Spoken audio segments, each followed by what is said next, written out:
Hello dear students of 9th and 10th grade. So welcome to your English grammar class. Before commencing the work, it's time to take the pledge. I commit to be vigilant and bear in mind at all times the risk to myself and my colleagues from COVID-19, a promise to take all necessary precautions that prevent the spread of this deadly virus, a promise to follow and encourage others to follow the key COVID appropriate behaviors, to always wear a mask, face cover, especially when in public places, to maintain a minimum distance of 6 feet from others, to wash my hands frequently and thoroughly with soap and water. Together, we will win this fight against COVID-19. So now let's get back to the work. So dear students, today we will start at chapter number 1, the sentence. So we will study kinds of sentence and how we can change the sentences with each other. Interchange of sentence. So we can change an affirmative sentence into a negative sentence, and also we can change a negative sentence into an affirmative sentence. We will study about these interchanges today. So for this, let's continue. Kinds of sentence. So there are 4 kinds of sentences. What are they? Declarative or assertive sentence. The first kind of sentence is declarative or assertive sentence. A sentence that makes a statement or assertion is called a declarative or assertive sentence. Okay वो sentence जिसमें कोई statement होगी, जिसमें कुछ fact के बारे में बताया गया होगा, ठीक है, उनको बोलते हैं declarative sentences. For example, a little knowledge is dangerous thing. Now यहाँ पे एक फैक्ट के बारे में बताया गया है, that a little knowledge is dangerous thing. Borrowed garments never fit well. ठीक है, ये भी अब क्या है, this is a fact, this is a declaration of something. तो इसमें क्या बताया गया है, borrowed garments never fit well, कि जो उधार की चीज़ें हैं वो आपको ज़्यादा कोई गेन नहीं देती है ना. Assertive sentences can be either affirmative और negative. Now assertive sentences, that is declarative sentences, are of 2 types, affirmative and negative. You look fresh is example of affirmative sentence. You do not look tired. This is an example of negative declarative sentence. So what's the difference between affirmative and negative sentence? Affirmative में कोई positive बात होगी, negative में not लगा होगा. Okay, so this is the difference. Affirmative, I forgot to bring the book. Negative, I did not remember to bring the book. यहाँ पे not आ गया, so this is an example of negative declarative sentence. यहाँ पे not नहीं था, so this was an example of affirmative declarative sentence. Second kind of sentence is interrogative sentence. A sentence that asks a question is called an interrogative sentence. For example, what do you want? Where are you going? What do you do for a living? ठीक है, सो जो वाली sentences में कोई question पूछा होगा और इनके अंत में हमेशा क्या आएगा, एक क्वेश्चन मार्क. ठीक है, these sentences will always end with an question mark. ठीक है. Imperative sentence, a sentence that expresses a command or an entreaty is called an imperative sentence. For example, sit down. Now what is sit down? This is a command. Please open the door. Now what is this? This is a request. So वो sentences जिनमें कोई command होगी, कोई request होगी, या फिर कोई advice given होगी, उनको हम बोलेंगे imperative sentences. These sentences in which a command is given, a request is made, or an advice is given are called imperative sentences. Fourth kind of sentence is exclamatory sentence. A sentence that expresses a strong feeling is called an exclamatory sentence. For example, alas, he is dead.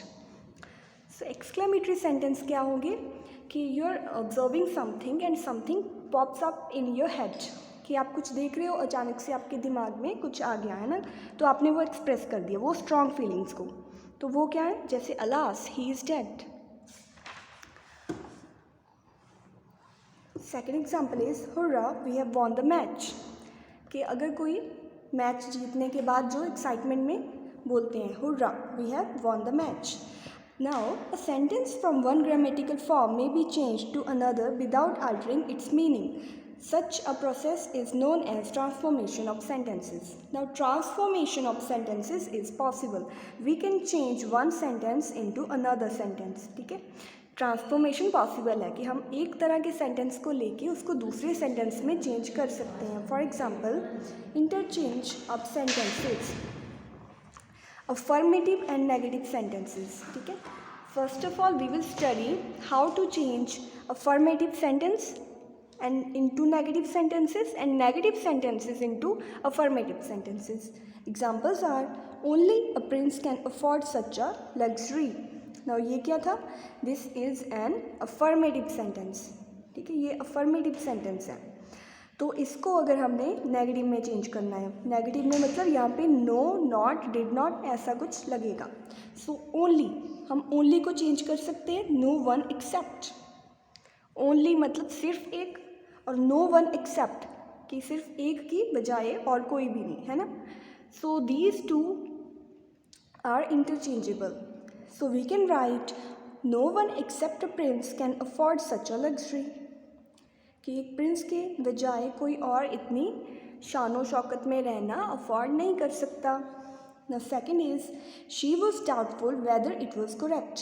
Now this is an example of affirmative sentence क्योंकि इसमें not नहीं लगा हुआ. So she was doubtful whether it was correct.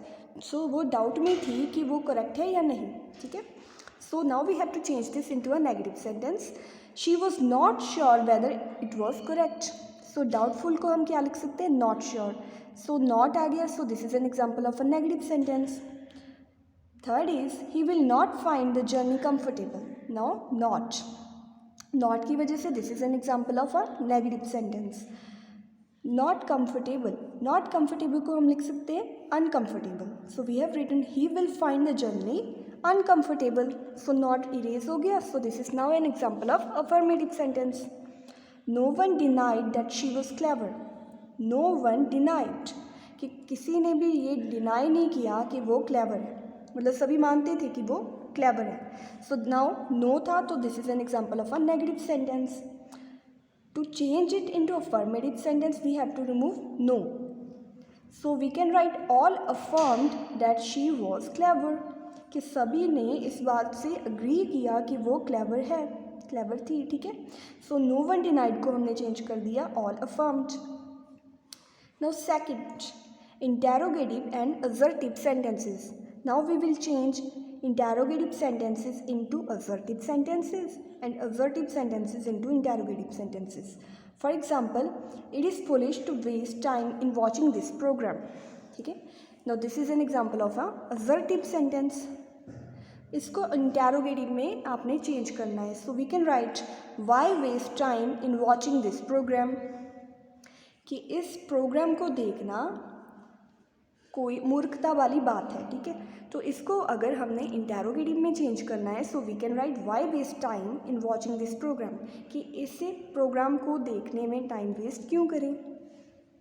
Second is we could not succeed without hard work. Hard work के बिना हम succeed नहीं कर सकते. This is an assertive sentence. Now we have to make it into interrogative sentence. So we can write could we succeed without hard work, क्या हम hard work की करने की बजाय हार्डवर्क करे बिना सक्सेसफुल हो सकते हैं या नहीं. ठीक है. Third is who believes in his tall talk. Now this is an interrogative sentence. ये ऑलरेडी क्वेश्चन फॉर्म में है. Who believes in his tall talk, कि कौन उसकी बड़ी बड़ी बातों में बिलीव करता है. So now we have to change it into assertive. So we can write no one believes in his tall talks. यहाँ पे हमने हु को चेंज कर दिया नो वन में. No one believes in his tall talk.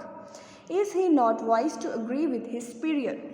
Now this is an interrogative sentence in which we have written कि क्या वो इतना भी वाइज नहीं है कि अपने सुपीरियर की बात से अग्री करे. ठीक है, now we have to change it into assertive sentence. So we can write he is wise to agree with his superior, कि वो वाइज है इसी वजह से वो अपने superiors की बात मानता है ना, agree करता है. So third is exclamatory and assertive sentences. Now we will change exclamatory into assertive and assertive into exclamatory sentences. For example, how beautiful the moon is. ये था exclamatory sentence. इसको assertive में simple form में कैसे लिख सकते हैं? The moon is very beautiful. Second is that we were at home again. So now this is an exclamatory sentence. So we will change we wish that we were at home again. Okay, it is sad to think all good things come to an end. Now this is an assertive sentence. So now we have to change this assertive into exclamatory. So we can write, alas, all good things should come to an end. कि सारी जो अच्छी चीज़ें होती हैं उनका कभी ना कभी एंड हो जाता है ना. सो you can right it. It is sad. Sad की वजह से आप यहाँ पे कौन सा यूज़ कर सकते हो एक्सप्रेशन? अलास. ठीक है. Now it was a horrible moment. Now this is assertive. So what a horrible moment it was. ये बन गया exclamatory. Fourth kind of interchange, sentences containing the adverb to. Examples are these mangoes are too cheap to be fresh. कि ये mangoes इतने सस्ते हैं कि ये फ्रेश नहीं हो सकते. सो यहाँ पे हम क्या करेंगे? टू को चेंज कर देंगे. यहाँ पे टू गिवन होगा, उसको आपने चेंज करना है. So we can write these mangoes are so cheap that they can not be fresh. ये मैंगोज इतने चीप हैं कि ये फ्रेश तो हो ही नहीं सकते. Second is he is too strong to be defeated. कि वो इतना ताकतवर है कि कोई उसको डिफीट नहीं कर सकता, हरा नहीं सकता. So you can write he is so strong that he can not be defeated. So too को रिमूव करके हम क्या लगा सकते हैं? So and that they can not. So and that he can not. ठीक है. सो के साथ that subject and can not लगेगा. यहाँ पे भी that then the subject then can not. Third is the hall is so small that all cannot be accommodated. So now this is already given in the so, that, subject and cannot form, so you can change it.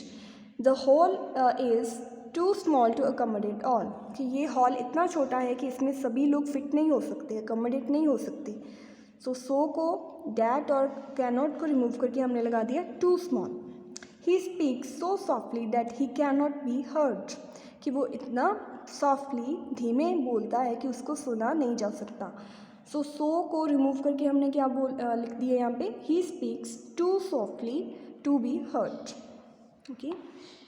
Now last, degrees of comparison.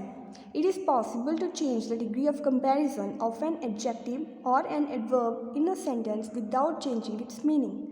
सो हम क्या कर सकते हैं? Change कर सकते हैं degrees of comparison को. Degree मतलब वर्ब की थ्री फॉर्म्स होती हैं. ठीक है. हमने यहाँ पे डिग्रीज ऑफ कंपैरिजन की हुई है, जैसे कि tall, taller, tallest. So these are 3 degrees of comparison. इन 3 डिग्रीज ऑफ कंपैरिजन को हम चेंज कर सकते हैं without changing the meaning of the sentence.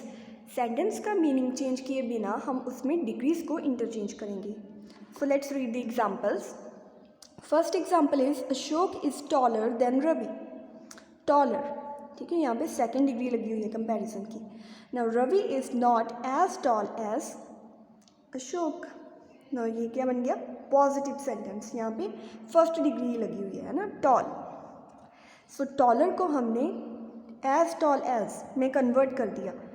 ठीक है. अशोक इज़ टॉलर, यहाँ पे सेकेंड डिग्री लगी थी और टॉल में फर्स्ट डिग्री लगी हुई है. So this way we have change the degrees of comparison. Second is no other country is as rich as America. As rich as America. So rich मतलब यहाँ पे फर्स्ट डिग्री लगी हुई है. फर्स्ट डिग्री को we say positive. America is richer than any other country. Richer. ठीक है. तो ये कौन सी लगी? सेकेंड डिग्री ऑफ कंपैरिजन, जिसको हम बोलते हैं कंपैरेटिव.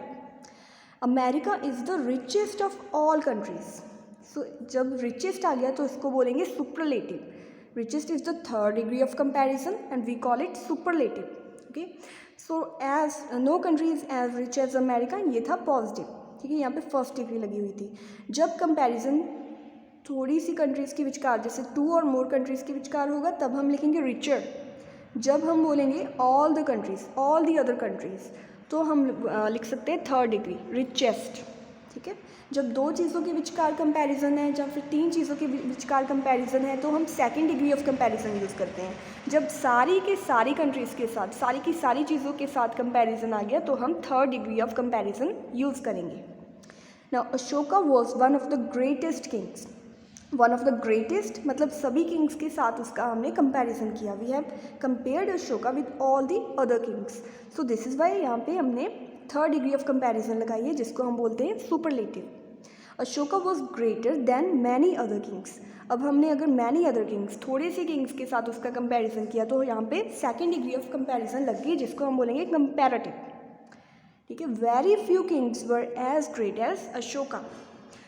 तो यहाँ पे एज ग्रेट एज कौन सी डिग्री लगी है? फर्स्ट डिग्री, जिसको हम बोलते हैं positive. No other metal is as heavy as lead. ठीक है, एज हैवी एज लेड। जब हमने first degree of comparison use करनी है तो हम हमेशा एज फर्स्ट डिग्री एंड उसके बाद फिर से एज, इस फॉर्म में उसको यूज़ करेंगे। इसको हम बोलते हैं positive. Lead is heavier than any other metal. Now lead is heavier than any other metal. थोड़े से मेटल्स के साथ जब हमने लेड का कंपैरिजन किया तो हमने यहाँ पे second degree of comparison use की, जिसको हम बोलते हैं comparative. Lead is the heaviest of all metals. Now lead का कंपैरिजन हमने सारे के सारे मेटल्स के साथ कर दिया है ना, तो कोई मेटल ऐसा बचा ही नहीं जो लेड के मुकाबले ज़्यादा हैवी हो। सो इसी वजह से यहाँ पे लगी है थर्ड डिग्री ऑफ कंपैरिजन, जिसको हम बोलेंगे superlative. So this is the way how you can change the degrees of comparison between the sentences. So you will write this work on your for your notebooks, and you have given the written assignments as well. So make sure that you are doing your work on your for your notebooks, and all the very best.